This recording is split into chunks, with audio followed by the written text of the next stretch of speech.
శ్రీకాకుళం జిల్లా పాతపట్నం వద్ద నిర్మాణంలో ఉన్న రోడ్ ఓవర్ బ్రిడ్జ్ను జాతీయ రహదారుల సంస్థ నుంచి అదనంగా 15 కోట్లు మంజూరైనట్లు కేంద్ర మంత్రి కింజరాపు రామ్మోహన్ నాయుడు తెలిపారు. భక్తుల సౌకర్యం దృష్ట్యా రిటైనింగ్ వాల్ స్థానంలో వయాడాక్ నిర్మాణానికి అనుమతి లభించిందని చెప్పారు. త్వరలోనే పనులు వేగవంతం చేసి ఆర్ఓబిను ప్రజలకు అందుబాటులోకి తీసుకొస్తామని మంత్రి హామీ ఇచ్చారు.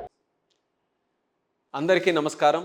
పాతపట్నం ప్రజలకు, ముఖ్యంగా శ్రీ నీలమణి దుర్గ అమ్మవారి భక్తులకు ఈరోజు ఒక సంతోషకరమైన విషయాన్ని తెలియజేస్తున్నాను.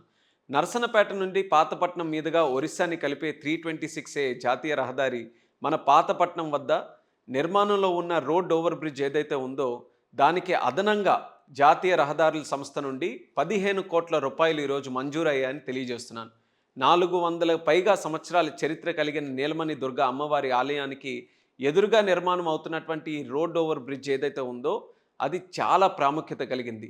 ముందుగా ప్రతిపాదించిన ఆర్ఓబి నిర్మాణంలో ఆలయం దగ్గర రాకపోకలకి కానీ ఆలయాన్ని దూరం నుంచి చూడడానికి కానీ వీలు లేకుండా ఉండేది.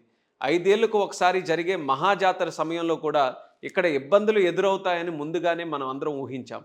ఈ నేపథ్యంలో స్థానిక ప్రజలకే కాకుండా ఆంధ్రప్రదేశ్, ఒరిస్సా రాష్ట్రాల నుంచి వచ్చేసినటువంటి భక్తులకు ఆధ్యాత్మిక కేంద్రంగా ఉన్న మన శ్రీ నీలమణి దుర్గ అమ్మవారి ఆలయం ప్రాముఖ్యతని కాపాడే విధంగా స్థానిక ప్రజల అభిప్రాయాలను కూడా గౌరవిస్తూ భక్తుల సౌకర్యాన్ని దృష్టిలో పెట్టుకొని ముందుగా ప్రతిపాదించిన రిటైనింగ్ వాల్ స్థానంలో ఇప్పుడు వయోడక్ట్ నిర్మాణం చేపట్టాలని నిర్ణయం తీసుకున్నాం.